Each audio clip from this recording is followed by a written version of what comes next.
Today's Monday, September 9, 2019, and coming up on Roland Unfiltered, Bahamians displaced by Hurricane Dorian are being denied entry into the United States, and the thug-in-chief actually says we must keep the drug dealers. And wait till I play for you what this idiot had to say, but it goes to show you how callous of a man that he is.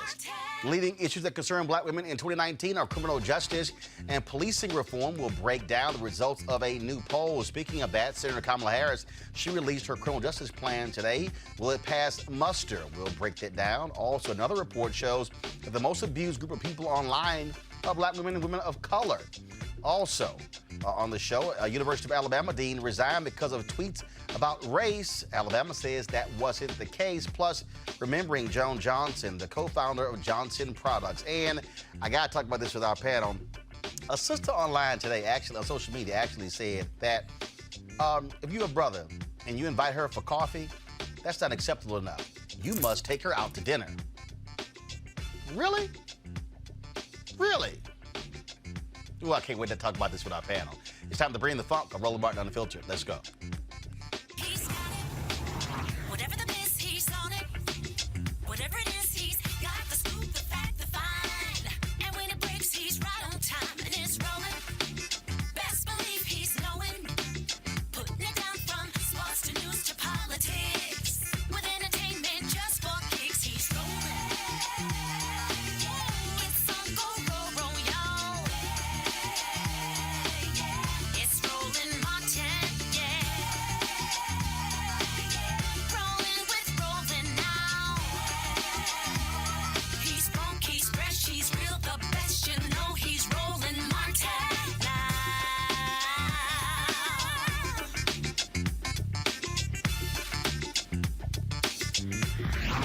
Martin. Folks, stunning video came out last night. Dozens of displaced residents of the Bahamas hoping to find refuge in the United States were kicked off a ferry headed to Florida on Sunday night. As we've been reporting, parts of the Bahamas were devastated as Hurricane Dorian lashed the country last week. Hundreds of residents are still missing, and authorities have said that it could take months to tally the dead. Now, the number, of course, right now stands at 43. 43, but folks, that didn't stop the crew, the United States crew, from making this announcement. Let you come into the USA, you will have problems. So please, all passengers that don't have U.S. visa, please proceed to disembark. Now, for the longest, of course, individuals from the Bahamas did not have to have a U.S. visa. All they needed simply was their passport and a police report. Peter Vasquez, a yacht broker in Fort Lauderdale, who's been delivering aid to the Bahamas daily, said he has been bringing storm survivors back to South Florida, and they had no problems. The people were not required again to have a visa, but they did have to check in upon landing, where they were processed by custom officials, according to Vasquez. Also, Donald Trump spoke out today on this and talk about just, I mean, beyond idiotic, what he had to say. Let me pull this video up for you guys so you can hear what he actually had to say. And it goes to show you again what kind of person we're dealing with in the White House, where he literally, first of all, again, y'all, just go to the video. It did get hit, not as hard as we anticipated. And you look at Georgia, you look at South Carolina, North Carolina. I'm going to North Carolina right now, North Carolina, to have a rally for Dan Bishop. But before I go to the rally, we're going to be stopping at one of the sites that got hit very hard by the hurricane. So we're also recovering from a hurricane, but we have to be very careful. Everybody needs totally proper documentation because the Bahamas had some tremendous problems with people going to the Bahamas that weren't supposed to be there. I don't want to allow people that weren't supposed to be in the Bahamas to come into the United States, including some very bad people and some very bad gang members and some very, very bad drug dealers. So we are going to be very, very strong in that. Let me just explain. Large sections, believe it or not, of the Bahamas were not hit. And what we're doing is bringing the people to those sections of the Bahamas that have not been hit. We've done a lot of the USA aid. We've done a lot of work with our Coast Guard, with our FEMA people who have been phenomenal. I mean, they have been phenomenal. So we'll see what happens. Again, talking about idiotic. Listen to him even talk. It's just crazy. Let's go to our panel. Chandra Jefferson, Democratic strategist. Mustafa Santiago Ali, former senior advisor for Environmental Justice, EPA. Also, Dr. Avis Jones, DeWeaver, political analyst, leadership strategist. Now, his comments came after you had a White House official who said that we are going to allow folks from the Bahamas to come in for humanitarian reasons. What this is a person led also by Stephen Miller. It is abundantly clear they do not want black people in this country. Let's extend it. They don't want any non-white person, whether you're Muslim, Hispanic. I mean, people are coming who want to come here for humanitarian reasons, and that's not good enough for Trump. And I take huge offense at him saying that there are people who weren't supposed to be there. Like what, you have ISIS taking refuge in the Bahamas before a major hurricane so that they can try to come into the United States? His reasoning, there's no logic to his reasoning other than that he does not want to help people who don't look like him. Absolutely. I mean, this is someone, first of all, he's a psychopath. I really believe that he does not have the capacity for human emotion. He's also narcissistic. He does not care about anyone other than himself. And right now, the Bahamas, actually this type of response plays well for him for his base. Let's just be very clear about this. This is a political strategy here. And thirdly, I mean, he's just someone who is, I would just say, evil. Honestly, he really is. This is another example of this. This is evil. If you look at just the devastation there, and the fact that these people have nowhere else to go. It is not enough space in the Bahamas that was not hit. Well, but here's what's so stupid. When he says, well, you know, a lot of places in the Bahamas that weren't hit. Okay, that's no different than when a hurricane hits Florida or hits Louisiana. Okay, there are 49 other states not impacted, but it doesn't mean that somehow that's really no big deal. Right. The reality is Freeport is the second largest city in the Bahamas. Right. Grand Abaco, the third largest. And so Nassau had some flooding, wasn't hit as bad. We're talking about 900, 1,000 homes wiped out. Literally, I was talking to a friend who was from the Bahamas, and she says all throughout her Facebook page is RIP, RIP, RIP. The official death toll is 43. She said there's far more RIPs on my Facebook page than 43. And Mustafa, to listen to this idiot, again, this is his basic response to people of color. Mexico sending rapists and gang dealers, now drug dealers and gang members from the Bahamas. It's a continuation of framing people of color as less than human. I've worked a lot of natural disasters and man-made disasters, and people were always invited in to make sure, you know, they were processed, but people have always come in. So what this really is about a racist immigration policy that's broken and needs to be fixed. It is also about climate apartheid, where we separate and segregate individuals and put this tiering system in of who gets in. And a great example would be the storm also went up the coast and came over to Newfoundland. So imagine if the people in Newfoundland had to come to America, do you think that they would be turned away? And the other thing, too, is for people to have the forethought to actually have their passports after going through where 70,000 people are homeless right now because their homes have been destroyed, to be able to have the forethought to have that documentation and then be able to get on the boat and think you're finally going to go to a place where you can actually get a drink of water, where your children will be able to rest and not be afraid of what's happening, and then to be turned away, those 130 people who were turned away, that speaks to the inhumanity of this administration and their lack of understanding of why you need to have strong climate policies thought out. And a part of this is a part of the devastation that happens of making sure that when people are fleeing from the impacts, that the process will get them in. But I don't even think he's paying attention to what's going on in this country. You know, what's going on in the Bahamas. I don't think he fundamentally cares. Oh, of course not. No, of course not. Right. And that speaks to the issue of you saying this man has no empathy. Right. For him, this is for a country inhabited by black folks. He don't care. Absolutely. And there is no political gain. There is nothing for him to get of actually caring other than just a basic human response. Because remember, for Donald Trump, everything is about personal and political gain. Right, absolutely. And I would just say, just to your point also about this is specifically a racialized standpoint, there are over 500,000 white, undocumented immigrants in this country right now. Yep. I have not heard one peep out of this White House about trying to round them up and get them out or put in any sort of barriers in terms of their future. Doesn't want to. They're white. Nothing. Yeah. Nothing. He wants more people from Norway. Yeah. Absolutely. And they passed the buck. So just like with Sharpie Gate, when after he got caught up in that and said, you know, he didn't do it and all this other kind of thing, you see the same thing. So now CPB is actually saying that it was the ferryman who actually made it. So they continue to pass the buck and not make sure that they are being held accountable. First of all, these folks lie. Yes.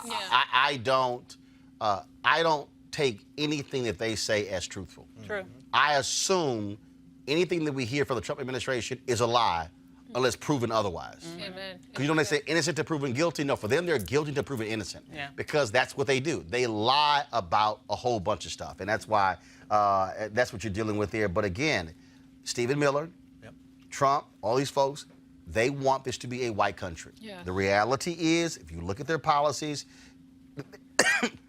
they do not like the fact that we are moving towards a nation becoming a majority people of color country. This is what their policy is. This is what the Republican Party wants. They want this to remain, as long as possible, a white country because the demographics do not align with their politics. Right. That is the reality of what's going on here, and let's just not even confuse it with anything else, folks. All right, it's going to go to a break. When we come back, we're going to talk about the Essence poll breaking down black women and who they are supporting this presidential campaign, but also there's a whole bunch of work candidates have to do to reach more of those sisters. We'll explain. That's coming up next on Roland Martin Unfiltered. You want to check out Roland Martin Unfiltered? YouTube.com/Roland S. Martin. And subscribe to our YouTube channel. There's only one daily digital show out here that keeps it black and keep it real. It's Roland Martin Unfiltered. See that name right there? Roland Martin Unfiltered. Like, share, and subscribe to our YouTube channel. That's YouTube.com/Roland S. Martin. And don't forget to turn on your notifications so when we go live, you'll know it. Why is it on? All right, folks, let's talk about 420 real estate here. Of course, marijuana, of course, continues to grow as a legal product all across the country. And our good friends at marijuanastock.org have already reached more than half of their funding goal for the hemp CBD investment. That's right. If you want to take advantage of this great opportunity, you need to do it right now because it won't last much longer. Now, if you don't know, I'm talking about the hemp plant, the good cousin to marijuana, with a much higher concentration of CBD. That means hemp gives you all the medical benefits of marijuana without getting you high. Also, if you don't know, hemp farming is now legal in the United States, creating one of the largest commodities worldwide. It's just an incredible investment opportunity, and that's where our good friends at 420 Real Estate come in. Their business model is simple. They buy land that supports hemp CBD grow operations and lease it to licensed, high-paying tenants. That's right, they're hemp CBD landlords, and you can get in on the action. Again, as hemp continues to change the economic landscape, 420 Real Estate is allowing you to chase the American dream. And the best part, you can invest in this crowdfunding campaign for as little as $200. That's right, $200 up to $10,000. Now, again, you must get in before the fund closes. To invest, go to marijuanastock.org. That's marijuanastock.org. You can get in the game and do it now. All right, folks, this year is the 5th year that the Black Women's Roundtable has conducted the Power of the Sister Vote poll to get an idea of the political concerns and opinions of black women across the country. Nearly 95% of the women polled plan to vote in the 2020 presidential election. Joining me to talk about what their top priorities are as they head into the polls is Melanie Campbell, convener of the Black Women's Roundtable and president and the CEO of the National Coalition on Black Civic Participation. So let's break down this poll here. And at the top of the poll, you're talking about the survey. Joe Biden, Bernie Sanders, Elizabeth Warren. What is surprising to people is, again, the fact that the only black woman who's in the race, Senator Kamala Harris, is sitting in 4th position. What do you think? So break it down. So what do you make of that in terms of black women, in terms of who they're supporting in this campaign? Well, I think thus far. I would say thus far. The other big piece of this is that over the winner was the people who are undecided. The 26% number says a lot. When you have 26% saying you're undecided, or didn't want to identify. One of the things is that Joe Biden really has name recognition. I still believe that's a big part of it. I think black women are also showing that we're still shopping when it comes to the fact that there's no one candidate that has a lock on black women. And so I think for candidates need to take heed on that and know that they're going to have, whether that's Kamala Harris or anybody else. And I'll say this, polls are polls. We won't know for sure. Snapshot in time. Exactly. Well, it's a snapshot in time, but what we are looking at, though, is, again, for black folks, extremely, smart voters, black women, the most loyal base for the Democratic Party, is also about winning. This is about winning. And I think a lot of people don't quite understand that. I go back to 1984 when Reverend Jesse Jackson ran. A lot of people were saying, okay, why weren't major civil rights leaders and others supporting Reverend Jackson? Because they said they want to beat Ronald Reagan. And so this is not a surprise in terms of how black folks are making strategic decisions as to what black women are saying, who I am supporting for president. Well, Joe Biden is still winning at this point, but there are also a larger field of candidates. Normally, the Democratic Party kind of leans into one or two people also. So you're talking about, this field started at 20, and now it's down to, the top 10 that's been decided by the party necessarily. So I don't think that's it. I mean, Avis, that's true. Yeah. First of all, I don't really think it's a large field. Frankly, I think this race is really, right now, it's 7 people. I mean, look. That's still a big field. Well, but I mean, if you actually go back to 2008, 7 to 9 is about your number. Look, in this survey, Julian Castro is getting a lesser percentage than Donald Trump. Yeah, a lot more. So the bottom line is, I've never considered, if you down there at 1 and 2, to me, you ain't in this. No, I'm just serious. I'm seriously. That's just me. Avis, go ahead. But when this survey was put together, though, at the time that this was out in the field, it included all 20-plus candidates. Yes. So it is more dispersed than it is right now in terms of who's left to debate this week. But what I found very interesting, though, I think is the major point that both of you made at the very beginning here. We have 95% of black women who are saying we are committed to voting in 2020. Exactly. Yet we have over a quarter of them, over 1 in 4, actually say I haven't decided whom I'm going to vote yet. That to me is saying that they want to be courted. Yep. They are putting a message out to the Democratic candidates. I don't care who you are. My vote is to be earned. Right. It is not to be taken for granted. And we're still very early in the race. Let's face it. People are now just waking up from summer vacation, figuring, oh wait, we got a race next year. No vote has been cast in Iowa, New Hampshire, North Carolina, Nevada. Right. We still have a long ways to go. Well, actually, the map now changes because even before Iowa votes, early voting in California is actually going to begin a month before Iowa even votes. So this year's primary is totally different from the past primaries where everything started after Iowa. If you're a candidate now, you can actually blow off Iowa and focus on the 5 or 6 states after Iowa and still be in this. You can still be in, but I would be very careful about doing that if I were a candidate because people are still looking at Iowa. That's still like a bellwether for the quote-unquote Midwest. I think white media is, but I'm serious. I think it is. But I think that because of the number of candidates, again, you take California. If I'm Senator Kamala Harris, okay, and I'm from California, I'm not investing a hell of a whole lot in Iowa. Because the most important thing, if I'm her, I got to win my home state. That's so true. So you know what? If I'm her and I'm sitting there and I'm looking at, if I get to November and I get to middle of November and early December and I'm looking at where Iowa is, now I got to make a decision. Do I want to throw a whole bunch of resources into Iowa and come in 3rd or 4th, or do I want to shift resources and say, fine, y'all can have Iowa, New Hampshire. I'm going to focus on South Carolina, Nevada, California, Florida. And that's why I'm saying I think this map is different, where it used to be you can lock up as many of the early states as possible. Right. Like Obama thought if he won New Hampshire, the race is over. Right. Look, I think you're gonna go 20+ states, 30 states in before you really see who are the last 3 folks standing. And it's about the delegate count, right? Well, because the Democrats have changed the rules because of super delegates, it also changes the rules. Go ahead. But no, I'm actually really excited to see a real race this year because in 2016, when I was at the DNC, we got our arses handed to us because people felt it was a coronation for Hillary Clinton. They didn't feel like there was a real sense of competition there. You know, and that hurt the party. Now we have choices. We have people, I feel like, are forced to look at who do I like? Who speaks to my values? And you're right, black women, we have a chance to be counted, you know, recorded. Yeah, right, and it didn't just start with this poll is just continuously showing where the space is. Black women are like, you're going to respect Yes. our leadership. You're going to respect our vote. So for me, I just see these numbers as a continuation of that theme that's been taking place even before Hillary, quite frankly. Yeah. And where we were even in the Obama years and where we were getting. And then by the time you got to what happened with Hillary Clinton in 2016, it was like, okay.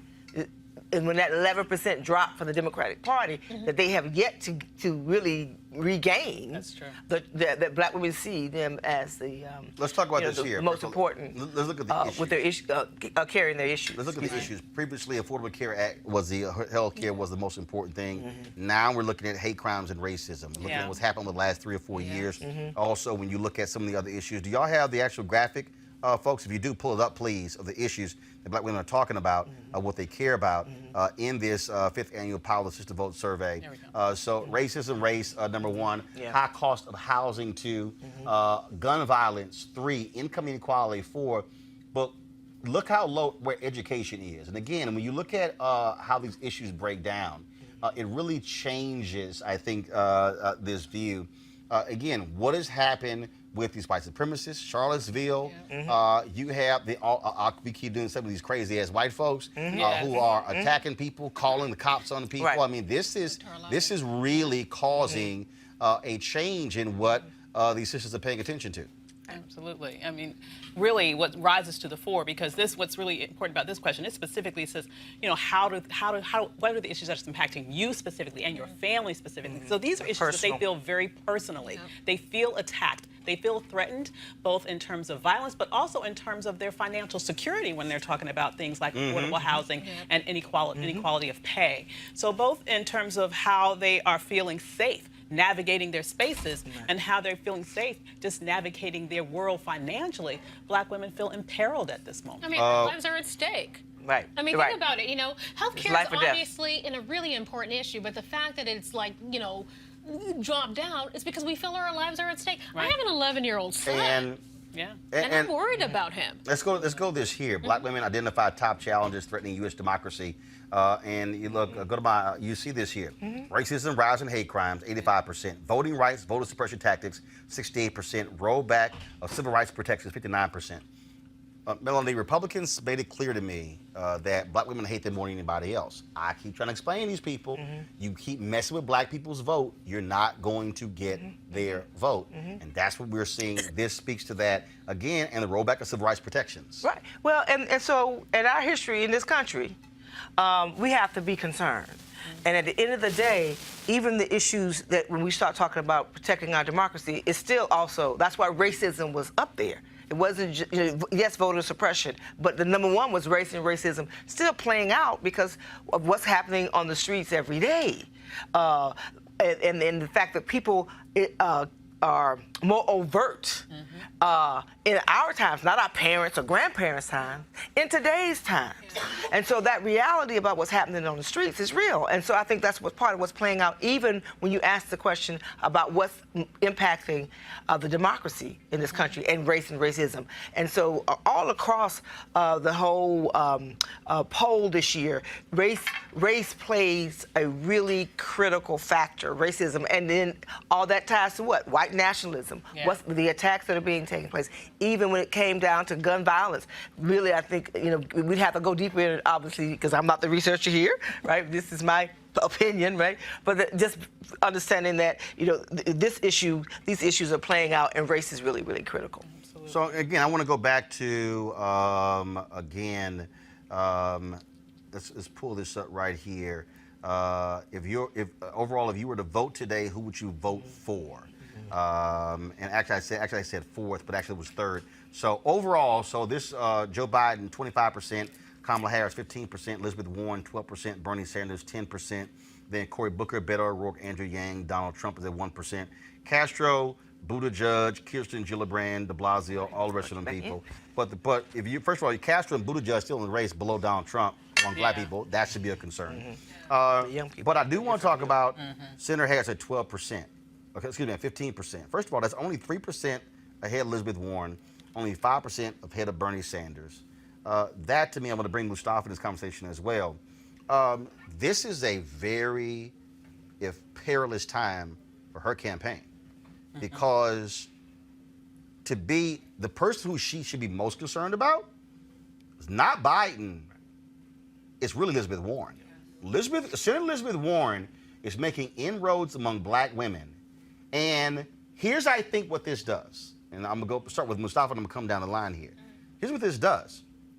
If Senator Harris is not able to garner a significant portion of that 26%, not only does it put her chance to win the nomination in jeopardy, I think it also imperils her from even being the VIP nominee.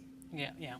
Your thoughts? No, that's exactly right. I mean, and you know, let's talk about the VIP second. So there is no reason why Senator Harris has not locked up the black vote, the black women's vote. You know, she has all of the sororities who, some of them know her. Not all of them. First of all, she's an AK, so she doesn't have all of them. That's true. She has my true. sorority. Yes. That's true. But, you know, there is some familiarity that's there. Let me say it that way. So I think that the difference is, and I've been out there, I've had a chance to talk with almost all the candidates except for Klobuchar, and that Senator Warren actually shows up. She's in lots of places. She spends time. When we were at the NAACP, at the presidential primary, I actually watched her afterwards. And I've told this story before where she said to folks, she said, I'm going to be in 46A and B, you know. Right. And she actually stayed there for an hour and a half. She talked to everybody. There were 100 people who were in line, and she spent the time. So for me, that's an example of how all the candidates should be actually connecting with folks. Melanie, it's not, first of all, it's not a surprise that a Harris or Booker don't have the black vote locked up, because let's keep in mind, 2007, at this very point, Obama was down more than 20 points to Senator Hillary Clinton, did not have the black vote locked up. Black folks were like, all right, let's see if white folks are going to vote for you. And his fortunes changed when he won Iowa. Right. That's actually what happened there, okay? So to me, I think when you look at these numbers, again, go back to the graphic, please. Other prefer not to answer is 26%. Biden's at 25%. If you are a candidate, you have lots of room to grow. But the reality is this here. If you are Senator Harris, if you are Senator Warren, if you are Senator Bernie Sanders, and you do not get a significant chunk of these black women's vote, you cannot win the nomination. Oh, that's a fact. I mean, black women, we are the drivers. We are that. I mean, first of all, black folks women, across the board, right. But among African Americans, if you can't get black women's vote, you ain't got a shot.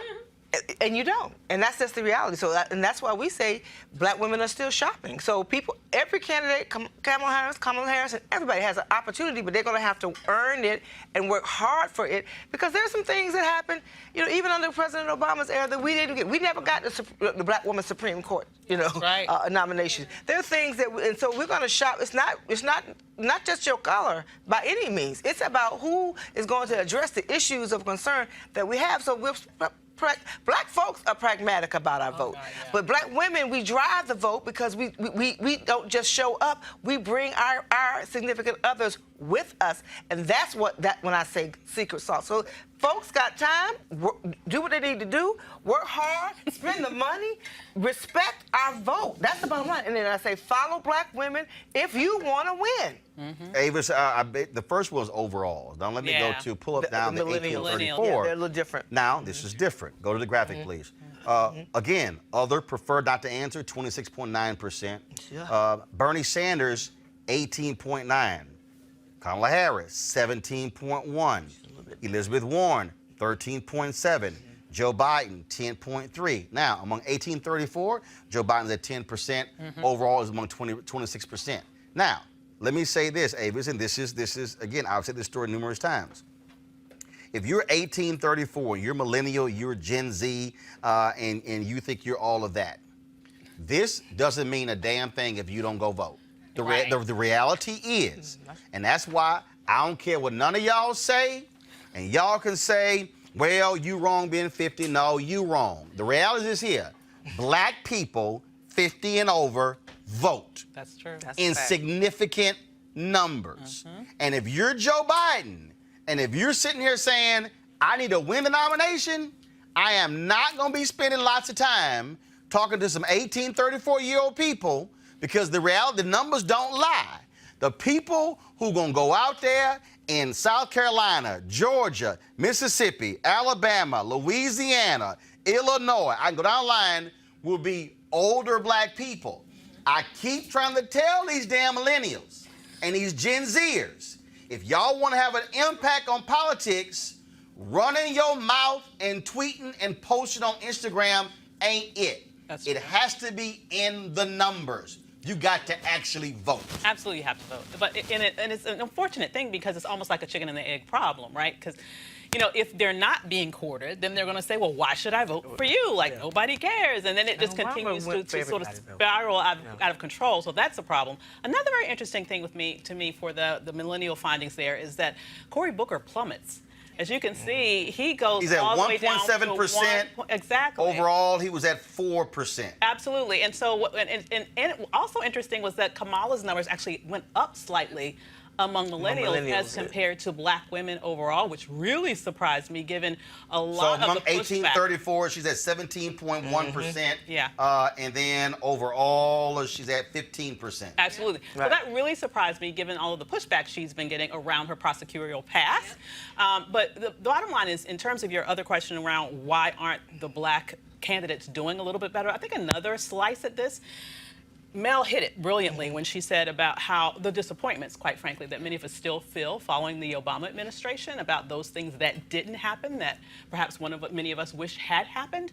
And I believe that the next black candidates, and these are the first ones to sort of test that water after him, are going to have a harder they're going to have a harder time gaining the trust of black people than he did, because they will say, a lot of us say, well, you know, we voted, we hoped, we expected, we got you in office not once but twice. And though there were many things that happened, there were a lot of things that didn't. And we see other communities in some circumstances seem to be more directly addressed and more publicly addressed than ours. And so this next group of black candidates, and frankly, I believe every black candidate that comes after him is going to have to work even harder to get the black vote. Deshandra, any of these black candidates, I don't want to hear none of that. That's great. You know why? Because had they actually listened to my damn show, well, I'm sorry, y'all you can go pull the tape. I said from the 3rd year to the 8th year, I kept saying, listen up. The next black person running for president will not have the same runway as Obama did. All these people kept telling me, why you hate? I said, I'm trying to tell y'all. Yeah. And see, this is the mistake. This is the mistake that all these people keep making, is that they mistake black folks' love and affection for the Obamas, and thinking that translated also to the policy piece. While it was happening. And see, this was one of the problems here. One of the problems is that black leadership wanted to press harder. Black folks wouldn't let them. That's true. Because black people penalized black leadership for pressing. Yeah, they did. I can do a roll call on stuff. To that one. But so then what happens is, after 8 years, then folks is like, oh my God, what the hell happened? Because it came down to also hardcore policies. And I kept making the point. And for African Americans, we focused on him being the first black president and not the 44th. And so for these candidates, now let me, I want to get your thoughts on this. So here's, to me, I believe, the mistake that Senator Booker made and Senator Kamala Harris made. Okay, I want to get your thoughts on this. So here's, I think, the mistake that they made. Senator Cory Booker was thinking about the presidency the moment he won the United States Senate. If I was Senator Cory Booker, and I'm the only, even though I got a black man in the White House, and I'm the uncle. Let me just go get real raw with y'all, okay? Obama wasn't doing black conventions. Let me just go ahead, just help y'all out. Truth. President Obama only spoke at one black convention a year. If y'all want me to do a roll call, I'll do a roll call. Okay?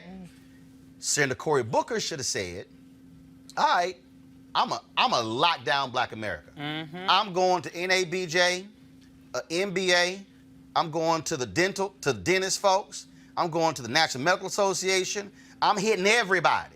I'm hitting black men's groups, I'm hitting black radio, I'm everywhere.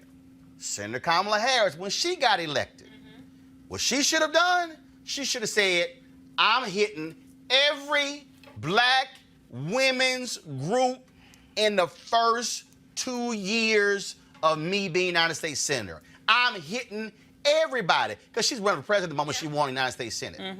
It took her 9 months to do my TV One show. And I call her people out. I'm like, we the only black show. I was taking you 9 months. Why am I saying that? Because had they done that, black folks would have heard them, speaking, touched them, felt them, and they would have had them Booker several years and Harris only about 2.5 years before they decided to run for president. They're now seeing the results of not doing that, and that's, I think, what they're lagging behind. Go ahead. Because they took our vote for granted just like everyone else. Yes, Wait, hold on, let's face no. Yes. I think they chose, I think they thought running the Obama game plan would work a second time, when if they had listened, we said, don't use that playbook because it only works one time. Because the novelty of having the first black There president you go. has worn off. Yes. But I do think that they had. And we live in the I'm black backlash. too. Yes. I'm Cory Booker. I'm black too. And it's like, no, we're not going to just come for you because you look like us. You don't have a relationship with us. You're right. You haven't gone to NABJ or Urban League or anything else. We want to know who you are. We want to hear from you before you step out into the main stage. Well, We I want would say, too, relationships. but I would also say too, because a lot of that, I won't say they went to everything, but I ran into Cory Booker and both of them. I'm talking about having a, not just the conventions. What I'm really talking about is, I was gonna say, which they did, showed up and stuff. they did not maximize black radio. Look, I have the news segment on Tom Joyner Morning Show. I can tell you, if you want to come on Tom Joyner Morning Show as a politician, it was my segment.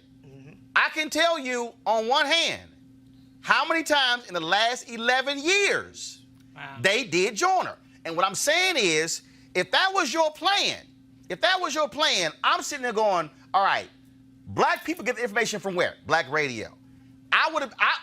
Roland would, if I'm Senator Booker or Senator Harris, I would have been like, look, I'm coming on Tom Joyner, Steve Harvey, Ricky Smiley, Erica Campbell, Baston, Hughley. Also, I'm coming on once every 3 months. See, that way you're hearing me, because even though you're a United States Senator, I ain't from New Jersey or California, so I ain't really seeing you. Right. That's what I mean by working and saturating. So you take the organizations and black media.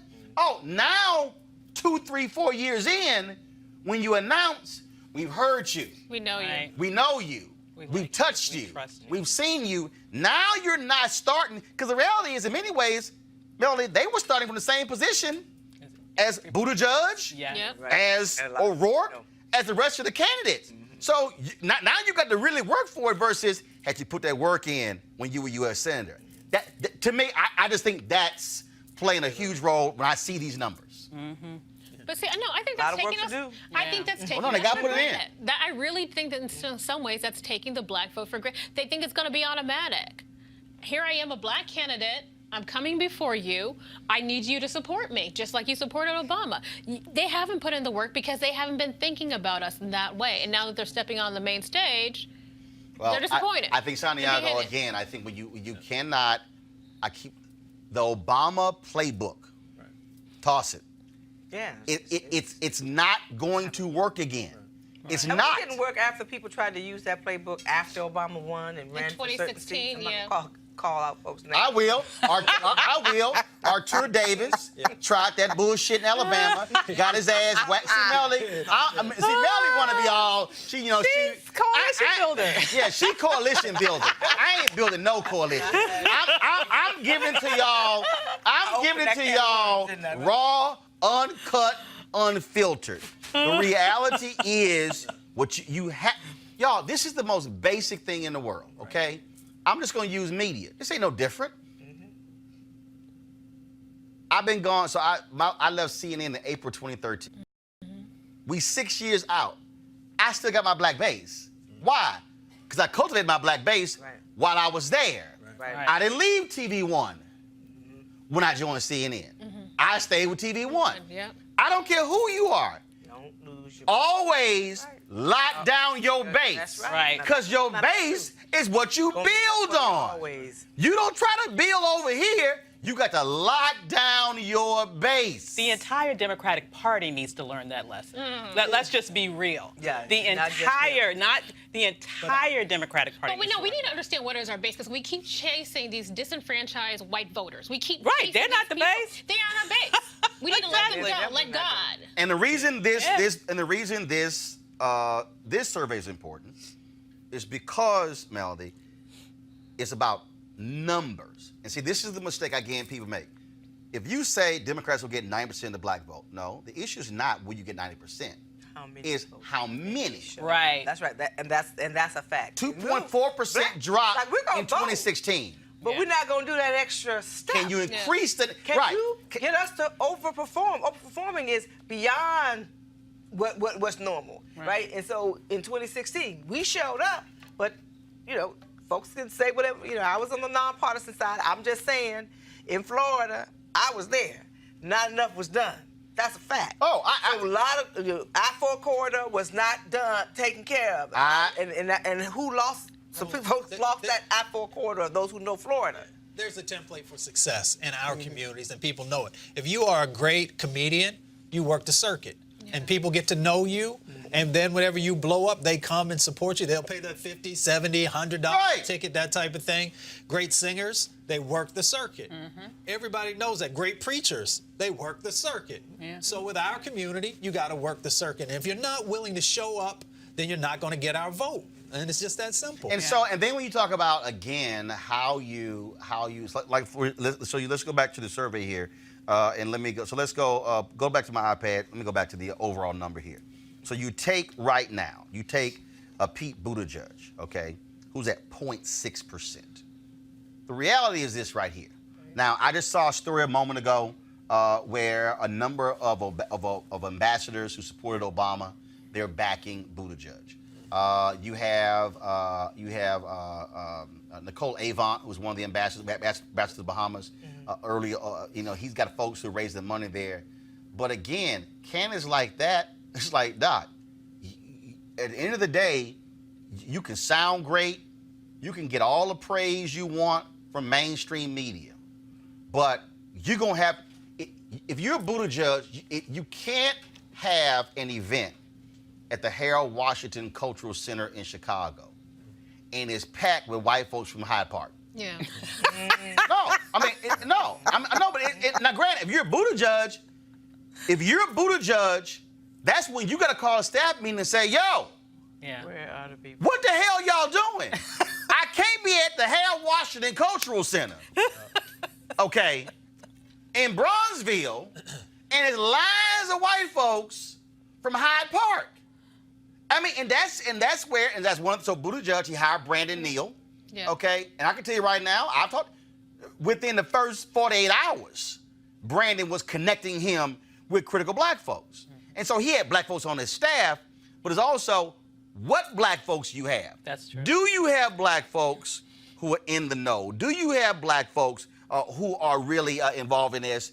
And I dare say, so I'm going to merge this with a couple things. I'm going to talk about Senator Harris's criminal justice plan, but also the debate on Thursday while all y'all are here.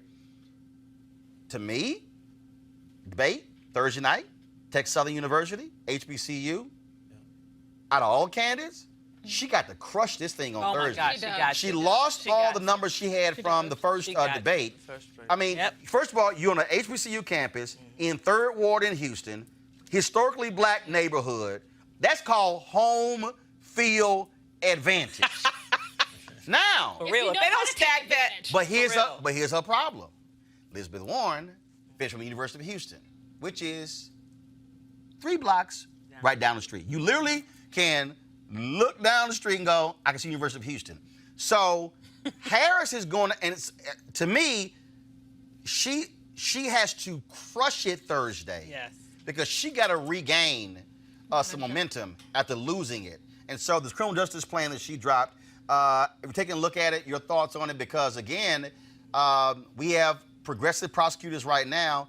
She has to deal with her record as a prosecutor when, for black women and across the board, criminal justice reform, mass incarceration is the #1 issue being talked about. And you got Trump, who's touting the First Step Act. Yeah.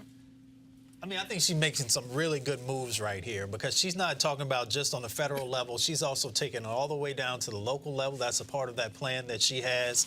You know, she's also saying all the right things that some younger people are looking for, decriminalizing marijuana, which has just devastated our community and pulled so many young men and young women into state prisons and sometimes even federal prisons, depending on what the set of charges were. You know, folks care about the death penalty and making sure that that's no longer in place, because we know it disproportionately impacts our communities as well. So I think she's making some good moves there. But she also was talking about, you know, the police and making sure training for them and accountability in that process. So, you know, she has the opportunity to help people to understand that she is broader than some of the things that they just heard about and they saw when she was in California, you know, because it's a mixed bag in California. Right. But Melanie, she has to also, look, she's going to have to own up to some mistakes that were made. And I think you got to confront it. Yeah. I think you got to be, because at the end of the day, look, Tulsi Gabbard nailed her in the last debate on it. Her response was not strong. It was pitiful. And guess what?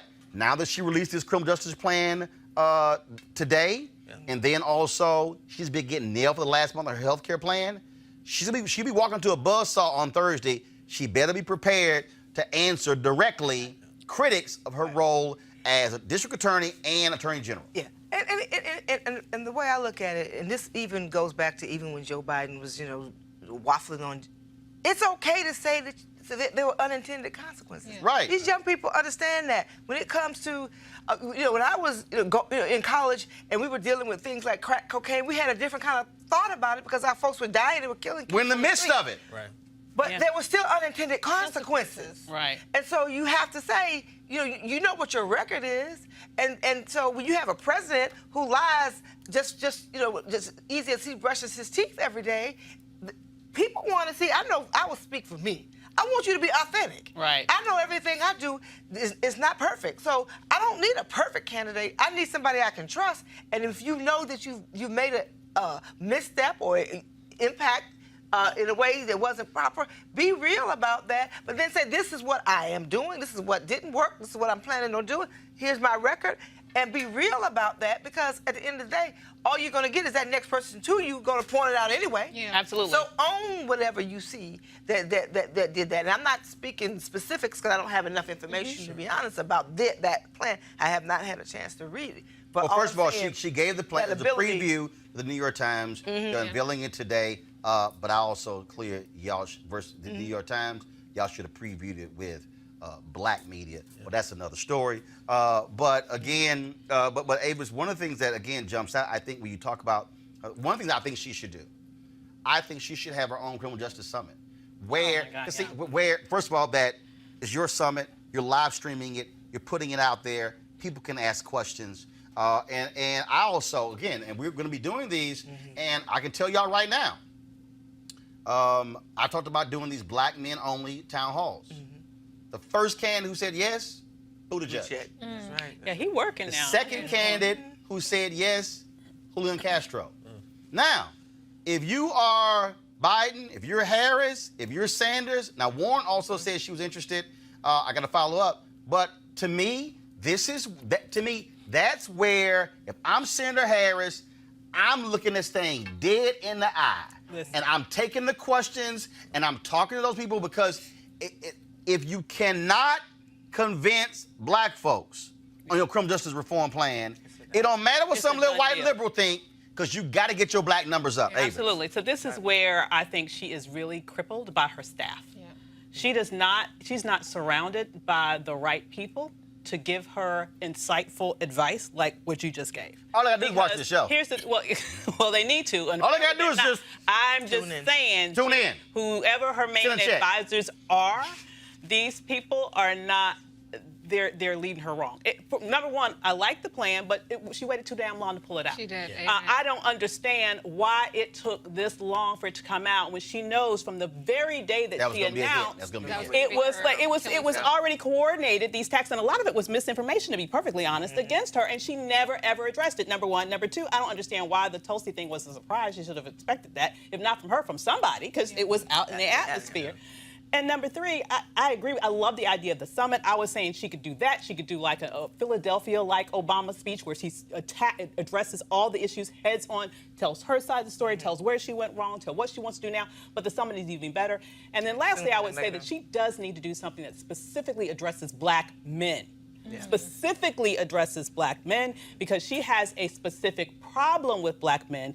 Part of it related to the criminal justice issues, Right. but let's also be petty, okay? Part of it related to the fact that she's married to a white man. So she needs to figure out a way to connect with black men so that they see her and respect her for herself and for the candidate that she is, and not for all of this sort of vile innuendo that keeps circulating throughout social media. Deshandra, again, when I look at these numbers, I think if it's number one for black women, criminal justice reform, mass incarceration.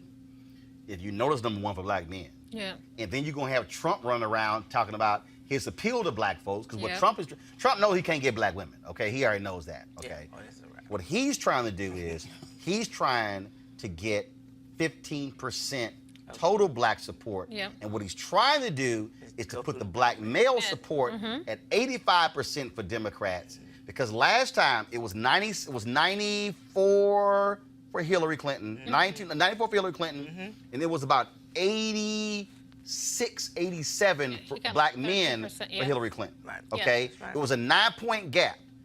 Also, was a 9-point gap between black men and black women between Obama and Romney. So this gap between black men and black women for Democrats It's exploiting it. ain't It's because real. of Trump. It was there with Obama already and there. Romney. I'm just saying they might want to pay attention. Your final thought on this? Well, no, topic. he is definitely going after black men, and you see that with his digital spending. He realizes that's an opportunity for him. He's written black women off. But, you know, when he asked in 16, you know, why not vote for me? What do you got to lose? Some people were looking around in the barbershops and like, yeah, what do I got to lose? You know, like, let me try something different, because the Obama years didn't lift me out. You know, I'm still here. I'm still in the same place. That's one thing we have to acknowledge. You know, we cannot assume that we have a lock on the black vote. We cannot assume that he is not making overtures to black men. But going back to the criminal justice plan, it's a day late and a dollar short. I mean, Biden came out with his plan. Elizabeth Warren came out of her plan. Julian Castro, you know, forget the low numbers. He's been talking about He's been policing, on it. and he's Right. had some really good things to say in debate. No one just knows who he is, but he's had some really insightful things to say. This is her Achilles heel, and she's just now addressing it. Yeah, it's crazy. Right. If you knew this was going to be a problem, that should have been one of the first policy Absolutely. things you put out of the gate. Now, of course, now you're allowed to build up. The reality is, final point here, Melody, it's a huge swath of black women who are sitting there waiting to be courted, waiting to back somebody. The race really begins after Thursday. I always said October 1, when the race began. Yeah, I said all the rest of this crap, this is preseason, this is training camp, preseason ball. Regular season now starts after Thursday. Well, you took my words, because I was going to say, you know, so the glass half full for these candidates is post Labor Day. The race is on, and folks going to have to put on the gas, show up, be everywhere, but most importantly, be authentic and address the issues. This poll gives people a snapshot in time. They see where they are. These women are These are black women who vote, right? So if you ignore it, you know, it's free opportunity, free information for you. You know, we didn't do it for you. We did it for ourselves. So we would be clear what we know we want for our vote. And so, you know, ignore it at your peril. Yeah. Where can people, if they want to go read the whole thing, where can they read it? They can go to unitycampaign.org. All right, Roland Campbell, we appreciate it. Thanks a bunch. Thank you. All right, when we come back, folks, we're going to talk about black women, the abuse they are receiving online. That's next, Roland Martin Unfiltered. You want to support Roland Martin Unfiltered? Be sure to join our Bring the Funk fan club. Every dollar that you give to us supports our daily digital show. There's only one daily digital show out here that keeps it black and keep it real as Roland Martin Unfiltered. Support the Roland Martin Unfiltered daily digital show by going to RolandMartinUnfiltered.com. Our goal is to get 20,000 of our fans contributing $50 each for the whole year. You can make this possible. RolandMartinUnfiltered.com.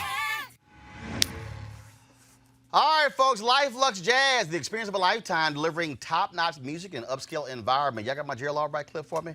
All right, then, of course, the week-long event taking place at the Omnia Day Club Los Cabos, nestled on the Sea of Cortez and the celebrity playground of Los Cabos, Mexico. Folks, it's going to be an amazing time, November 7th through the 11th.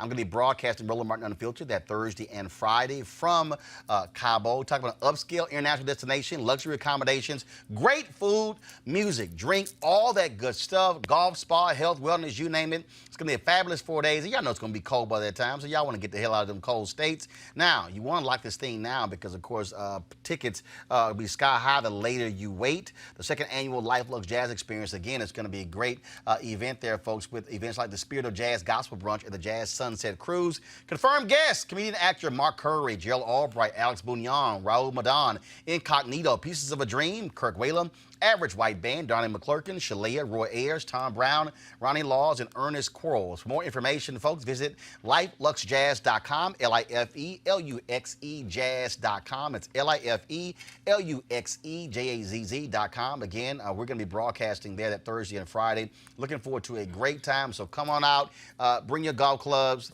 and I'm going to take some of your money because y'all know how I play golf. But I'm more than happy to beat y'all down in Cabo. So come on out. Looking forward to it. 4 amazing days of jazz, food, fun. And so again, lifeluxjazz.com. All right, folks, there are a lot of good things about being able to connect with your family and friends on social media, but as we've learned recently, it can also have a downside. It's become a breeding ground for hate and division, and Donald Trump uses it to exclusively attack and bully people he doesn't agree with. A recent study showed that the most abused group of people on social media, black women and women of color. Here's a sample tweet from actress Ashley Murray in reference to 13 Reasons Why star Grace Saif, who has completely left social media. Folks, pull it up, please. You know, she left because, again, this is so crazy. People have been attacking Grace because of her character on a Netflix show. Y'all, it's fictitious. It's fictitious. Joining me now to talk about this is Jennifer Farmer. She's a communication strategist and founder of Spotlight PR. And so, in what other ways are black women being attacked? And is it, I mean, obviously she's an actress who's responding to a show, but in what other ways are we seeing? So what we're seeing is pervasive attack. If you're a black woman and you have a social media account, if you're on Twitter, chances are you've already experienced abuse.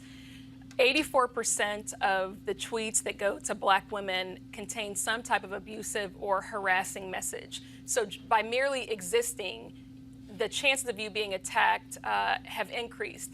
The other thing that we're finding is that if you have the courage to state your opinion, you're also going to be attacked. Oh, I know that. I know that well. Oh, yeah. Avis knows that well. Sure do. Right. And the Absolutely. attacks are vicious. So when I wrote the article for The Root, I was looking at comments sent to Senator Nina Turner, who's a 2020 co-chair for Bernie Sanders. Yeah. And I mean, some of the comments to her were things that she was a fucking idiot, that she was paying Senator Sanders was paying her to have sex with him. I mean, just brutal. Nothing about policy, but the lower they can get, that's what's happening. Right.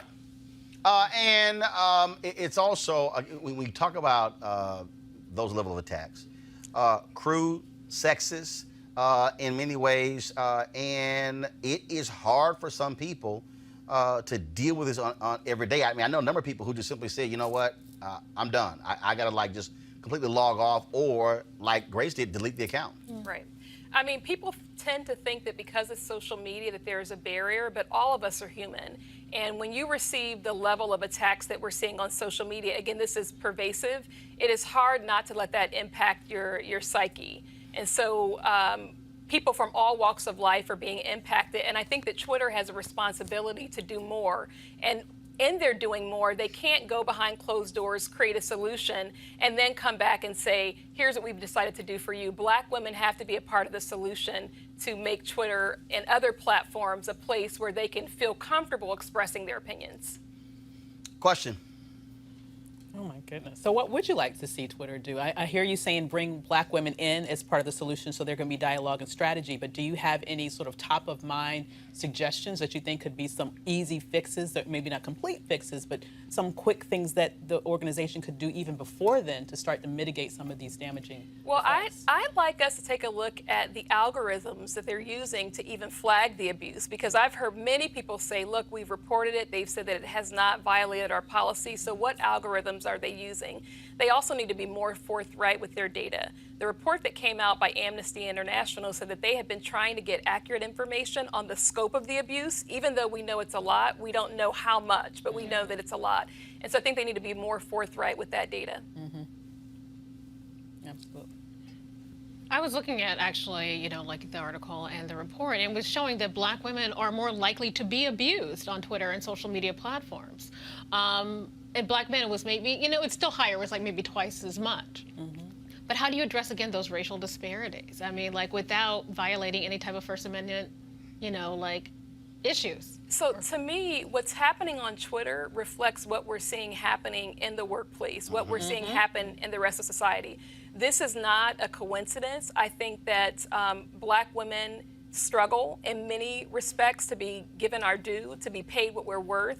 The maternal health challenges, are they're staggering. And so I think what we're seeing on Twitter is a manifestation of how Black women are faring and how we are perceived in other parts of our life. Yeah. Well, I worry about online violence becoming live violence Right, against and real life folks. violence. Yes, exactly. So I'm wondering if there are policies that folks on Capitol Hill should be moving forward on to better protect people. So I'm wondering if that's a part of the plan. I think that is one of the solutions that Amnesty International lifted up. But I think part of my concern is this registering as the major issue that it is? Are we hearing people talking about it and pushing forth policies? And my fear is that because Black women and Latinx women, but Black women to a greater degree, we are not receiving the protection that we should. I don't know how high it's rising for some elected officials. All right. Well, Jennifer Farmer, we surely appreciate it. Thanks so much. Thank you. All right, folks. Now, let's talk about University of Alabama. Jamie Riley, University of Alabama, Tuscaloosa's Assistant Vice President and Dean of Students, resigned last week following a Breitbart article examining his tweets on race. The article included screenshots of Riley's tweets on racism, the American flag, and the police from 2016 and 2017. These are some of the tweets right here. We have not had an opportunity to talk with Jamie Riley. He was Executive Director and COO of Alpha Phi Alpha before taking the job at the University of Alabama. It was about 6 months ago. And so we are certainly trying to reach out to get more information what's going on there.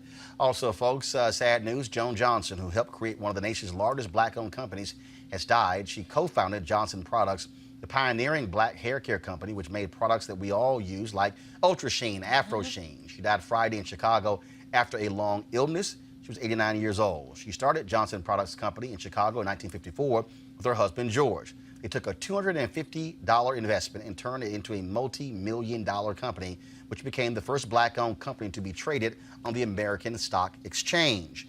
Johnson's family describes her as an advocate for women. She was a trustee at Spelman College, according to her obituary, and her family plans to continue her legacy by supporting the school with an annual scholarship. She was also known for her sense of style and was a sponsor and organizer of the Congressional Black Caucus's fashion show. She's survived by her husband, George, and their 4 children, as well as her grandchildren and great-grandchildren. She certainly will be missed. Our thoughts and prayers are with her and her family and all who loved her.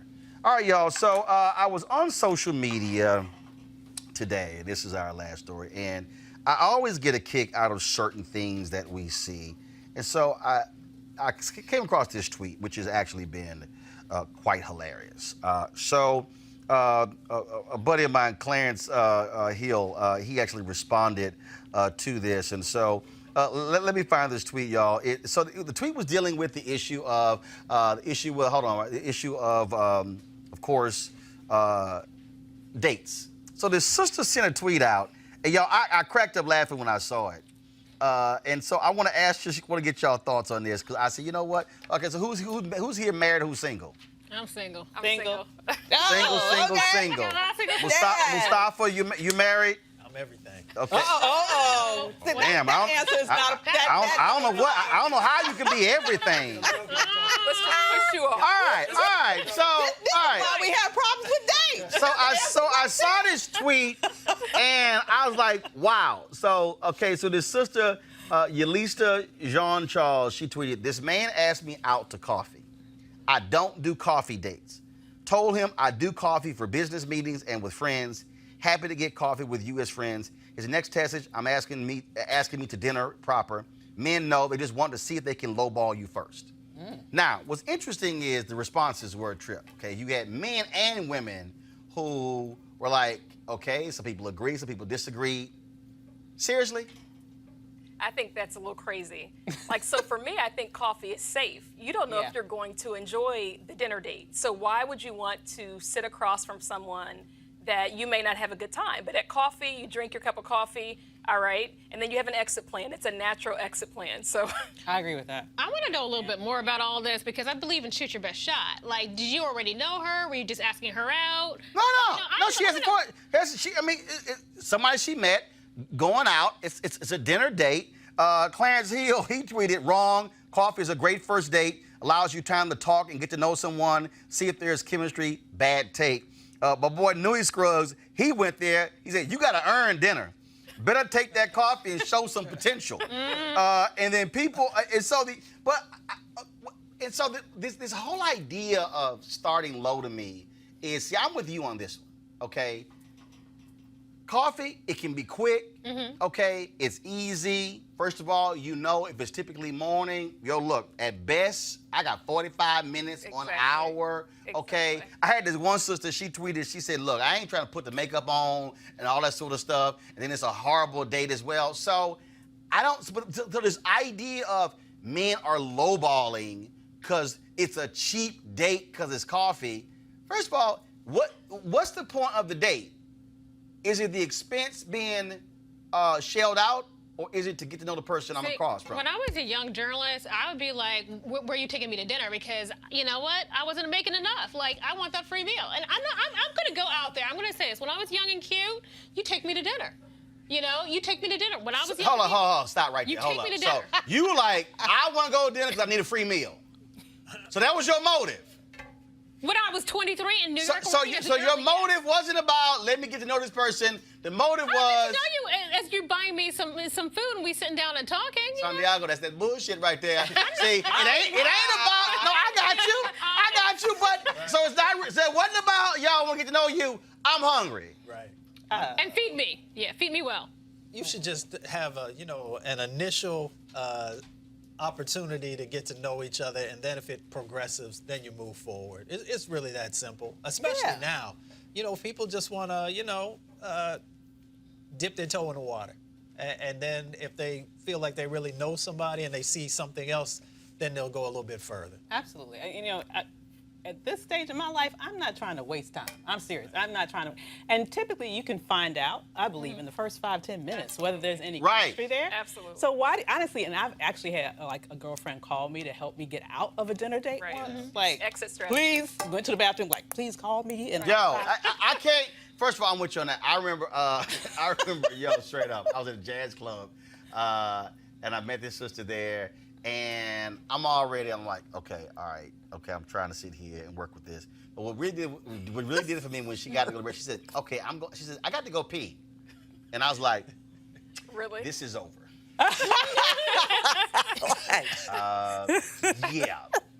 Yeah, it was done when she came back. I go to the ladies' room. Right. I was kind of like, She just put it all out You're there. like, I need a bigger See, if that was vocabulary coffee, than that. you know what? I gotta get to this meeting. I'm sorry. But The coffee who's to say coffee can't evolve into something more? That's the point. It's like That's why I don't understand It's a screening mechanism. Exactly. It's a why is she screener. tripping on it gotta be a dinner. But now she Right. got the dinner. She didn't settle. She got her dinner. She getting her free Nah, meal. he punked out. My deal would be, I'm gonna put the coffee out there to actually see what your response is. Yeah. Because here's the thing, you can have wonderful dates without spending one dime. Especially here in Washington, D.C. We have all Sustained. these amazing, beautiful, free museums. I mean, that's like one of my favorite places to go. You don't have to spend a dime for that. And so to me, this thing about, well, you know, it has to be at a certain level of money exchange for it to be a good date, it's just complete fiction. Yeah. Well, the other deal is this here. Well, first of all, I think the museum thing is like a 5th or a 6th date. That's true, because it's hard to Because I ain't trying to be with your ass at the National, at the Black Museum, and For we on real, the 'cause you second in there for floor, hours. and we got 8 floors left.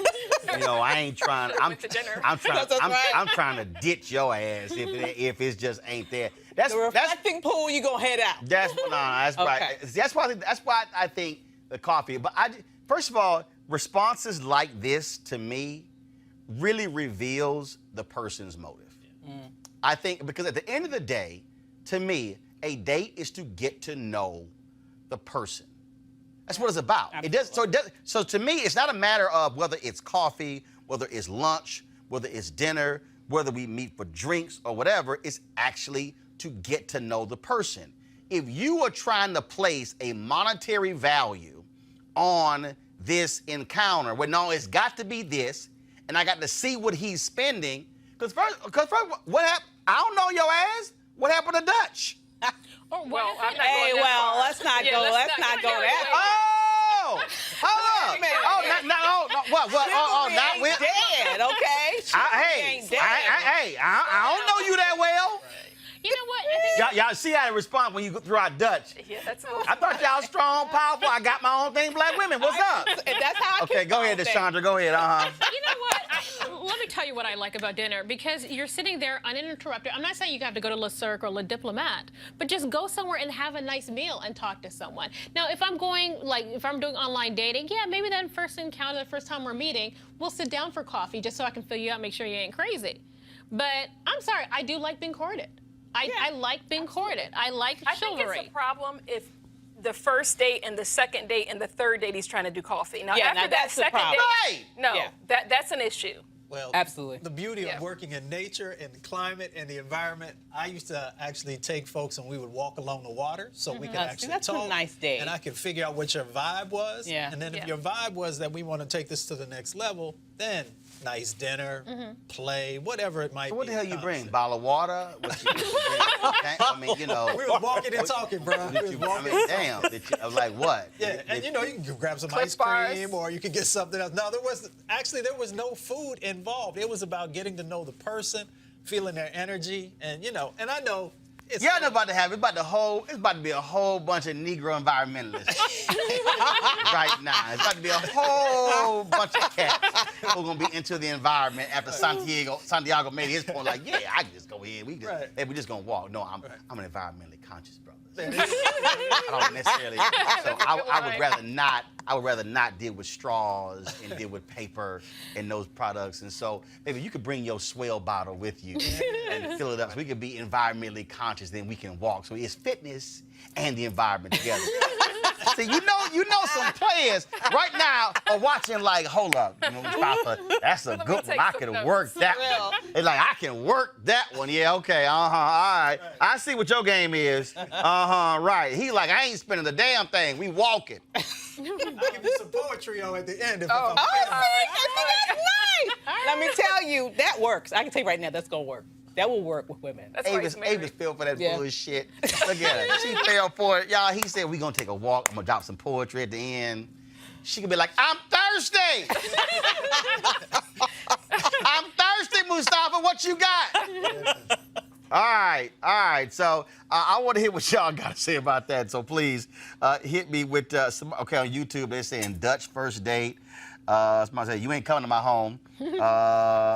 Stop by the food cart for a taco. Sylvia, man, sister can't get good coffee. Damn. Let's see. Damn. Okay, this one dude here. You know he don't give it. You know he totally unfiltered. Black women are too obese for restaurants. Take them to all-you-can-eat buffet so you know how much it costs up front. Oh, he ain't getting no dates. Bishop Eddie, that's why you probably lonely as hell right there. Let's see. Yeah, it's best to be single and just have friends. Somebody said, hell, Mustafa, we walking. And let's see, not on the 5th date. Okay, Angie B said, take me to Olive Garden. Okay, you want them breadsticks, I see. And let's see what we got here. Somebody said dinner. $100 is your limit. Damn. I can do that. That'll work. $100 will work. Your bougie ass right there. Okay. $100? You ain't gonna take me to Le Cirque over there. What? Rosika. See, right there. You know? Right there. Y'all, take the Chandra to Red Lobster, please. I eat there no. too. So she I eat tripping. there too. Go get them cheese biscuits. No, don't do check. Go ahead. All right, y'all. So that's interesting. I want to hear y'all responses on Periscope, Facebook, and YouTube as well. So, all right, we are done. I'm going to see you guys tomorrow. Don't forget to support our Bring the Funk fan club. Go to RolandMartinUnfiltered.com. You can, of course, support us via Cash App, PayPal, and Square as well. All your contributions go making this show possible. Don't forget, this week I'll be broadcasting in Houston Wednesday and Thursday. Democratic debate takes place at Texas Southern University on Thursday, so we'll be there. And then, of course, we'll also be broadcasting from CBC on Friday. And so we got that. We got some events taking place tomorrow as well. The CBC, they have their commemoration 1619-2019 taking place. So we'll be there shooting that. And then we'll also be live streaming the release of the Black Women's Roundtable. They got a report they're dropping. So we have that as well. So we got a packed week. So we want you to support what we do. Again, join our Bring the Funk fan club. We surely appreciate it. Thank you so very much. All right, folks, I got to go. I'll see you tomorrow. Holla!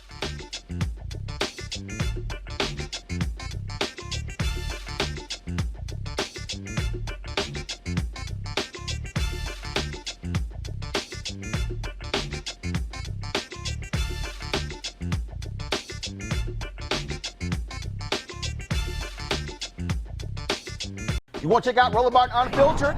YouTube.com/Roland S. Martin. And subscribe to our YouTube channel. There's only one daily digital show out here that keeps it black and keep it real. It's Roland Martin Unfiltered. See that name right there?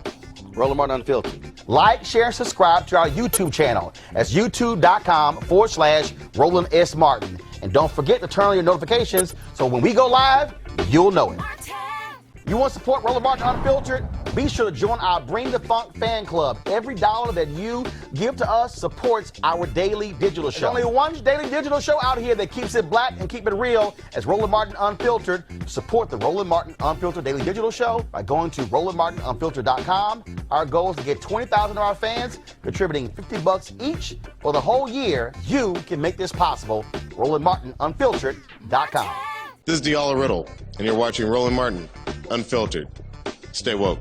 This is Director X, the director of Superfly on the red carpet, or the black carpet, and you're watching Roland Martin Unfiltered. Yo, what up, y'all? This is Jay Ellis, and you're watching Roland Martin Unfiltered. Hi, I'm Chaley Rose, and you're watching Roland Martin Unfiltered. I'm Lex Scott Davis, and you are watching Roland Martin Unfiltered. Hey, what's up, y'all? It's your boy Jacob Lattimore, and you're now watching Roland Martin right now.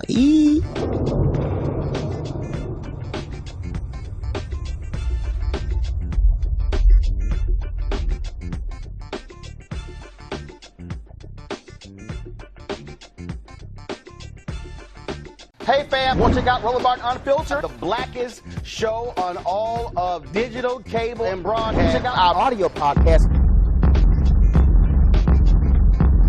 There's only one daily digital show out here that keeps it black and keep it real. It's Roland Martin Unfiltered. Press play.